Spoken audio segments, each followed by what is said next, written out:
اس واقعہ کا تعلق میری مرحومہ بھابھی سے ہے، بلکہ یہ بھابھی شبنم ہی کی کہانی ہے۔ ان کا اصلی نام تو شمیم تھا، لیکن انہوں نے بعد میں شبنم رکھ لیا تھا۔ نام کی تبدیلی بھی ایک مجبوری تھی، کیونکہ جب کوئی اپنی شناخت کھو دیتا ہے تو پھر اس کا اصل نام بھی بوجھ بن جاتا ہے۔ جب میری نئی نئی شادی ہوئی، میرے شوہر ٹرک چلاتے تھے۔ ان کا اپنا ٹرک تھا جس پر سامان لاد کر وہ ایک شہر سے دوسرے شہر جایا کرتے تھے۔ یوں انہیں اپنے وطن کے کونے کونے پھرنے کا موقع ملا۔ ایک بار وہ ٹرک لے کر میاں والی گئے، وہاں سے کچھ سامان لا کر پشاور جانا تھا۔ پشاور پہنچ کر سامان اتارا تو ایک واقف کار امان خان مل گیا۔ یہ ہوٹل پر بیٹھے کھانا کھا رہے تھے۔ امان خان سے پرانی جان پہچان تھی، وہ ڈرائی فروٹ کا تاجر تھا، کئی بار اس کا مال کراچی پہنچایا تھا۔ اس نے خیر خیریت حال احوال کے بعد کہا، یار میرے ایک علاقہ دار آدمی کا کام ہے، کیا تم یہ کام کر دو گے؟ کیا کام ہے اور مال کہاں پہنچانا ہے؟ ملتان پہنچانا ہے۔ مال نہیں ہے، بس 2 سواریاں ہیں۔ آج کوئی سواری نہیں اور ان کا ملتان جانا ضروری ہے۔ ہاں کیوں نہیں، میں ملتان ہی جا رہا ہوں، سواریاں ساتھ اٹھا لوں گا۔ راستہ میں چیکنگ ہوئی تو کہہ دوں گا میرے اپنے بال بچے ہیں۔ ٹھیک ہے، امان خان نے جواب دیا، تم کھانا کھا لو جب تک میں سرور خان کو لے کر آتا ہوں۔ چند منٹ میں لوٹ آیا، اس کے ساتھ ایک آدمی تھا۔ یہ سرور خان ہے، اس کے چھوٹے بھائی کی ملتان میں نوکری ہے۔ ان کی نئی شادی ہوئی ہے، اپنی بھابھی ساتھ لے جا رہا ہے۔ ان کو تمہارے ساتھ جانا ہے، ملتان پر جہاں کہیں اتار دینا۔ ٹھیک ہے خاور صاحب، سرور خان نے مشکور ہو کر کہا۔ ٹھیک وقت پر سرور ایک لڑکی کے ہمراہ اڈے پر آ گیا۔ خاور یہ دیکھ کر حیران رہ گیا کہ اس کے ساتھ لڑکی بمشکل 12 برس کی تھی، تاہم ایک نظر کے بعد اس نے دوسری نظر اس پر نہ ڈالی کہ یہ ایک معیوب بات تھی۔ ہمارے وطن کے پسماندہ دیہاتوں میں لڑکیوں کو کم عمری میں بھی بیاہ دیا جاتا ہے، تاہم اس لڑکی اور سرور کی عمر میں واضح فرق تھا۔ لگتا یہی تھا کہ وہ اس کے چھوٹے بھائی کی منکوہہ ہی ہے۔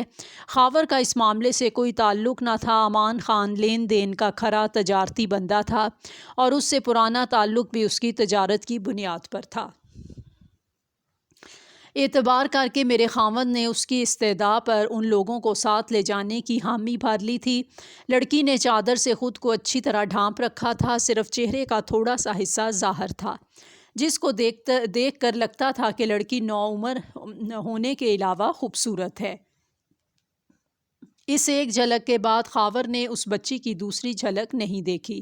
وہ خود ڈرائیونگ سیٹ پر بیٹھ گیا، معاون ملازم کو ساتھ والی نشست پر بٹھایا، جبکہ سرور اور اس کے ہمراہ آنے والی کو اس نے پچھلی سیٹ پر، جس کو ٹرک ڈرائیور چلتے ٹرک میں سونے یا آرام کرنے کے لیے استعمال کرتے تھے۔ ساری رات کا سفر طے کر کے یہ لوگ صبح ملتان پہنچ گئے۔ ابھی اندھیرا باقی تھا۔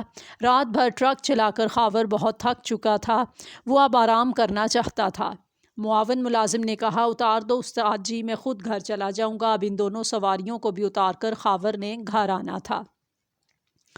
ہمارا گھر شہر سے کچھ اور آگے ایک مضافاتی بستی میں تھا۔ چونکہ لڑکی ہمراہ تھی اور وقت ایسا تھا کہ ابھی صبح کا اجالا ابھی اچھی طرح نہیں پھیلا تھا، خاور نے یہی مناسب خیال کیا کہ اڈے پر اتارنے کی بجائے وہ ان لوگوں کو ان کی منزل کے قریب اتار دے۔ اس نے سرور خان سے پوچھا، آپ لوگوں نے کہاں اترنا ہے؟ جگہ بتا دیں تو آپ کے ٹھکانے کے قریب ہی اتار دوں گا۔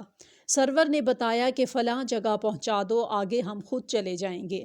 جب وہ مطلوبہ جگہ اتر گئے، خاور نے ذرا دیر کو ٹرک سے اتر کر ہی 1 کپ چائے کا آرڈر دیا اور خود ہوٹل کے واش روم جانے کا سوچا۔ اس کی دونوں سواریاں سڑک پر پیدل چلتے ہوئے ایک قریبی گلی میں مڑ گئیں۔ خاور کو خیال آیا کہ سرور نے ایک بیگ اسے دیا تھا جس میں ان کے کپڑے یا شاید ضرورت کا سامان ہوگا۔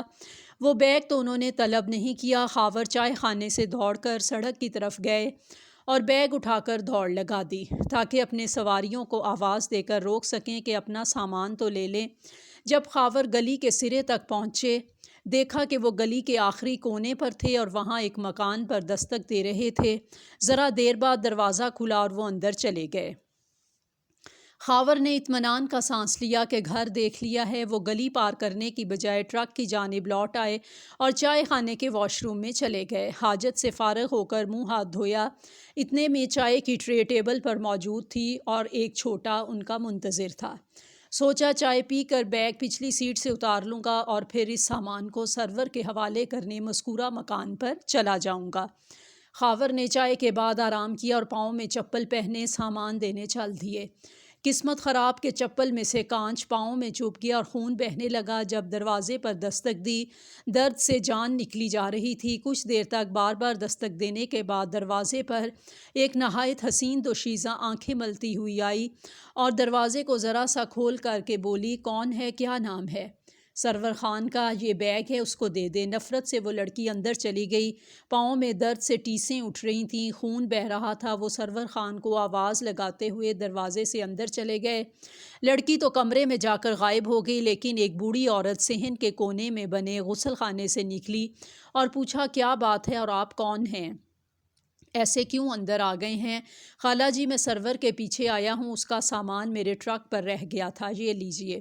خاور نے بیگ اس کی طرف بڑھا دیا۔ عورت کی نظر خاور کے پیر پر پڑی جس سے خون بہہ رہا تھا۔ یہ مجھے کان چبھ گیا ہے، شاید گلی میں کچھ ٹوٹا پڑا تھا، اس پر میرا پاؤں آ گیا۔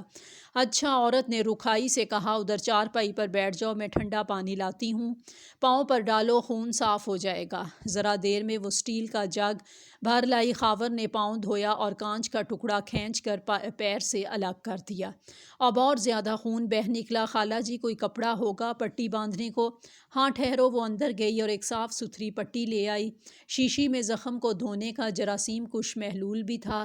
سرور خان کہاں ہے؟ ذرا اسے بھیجئے۔ وہ چلا گیا ہے، اسے کوئی ضروری کام تھا۔ اچھا۔ خاور اٹھنے کو تھا تو عورت بولی،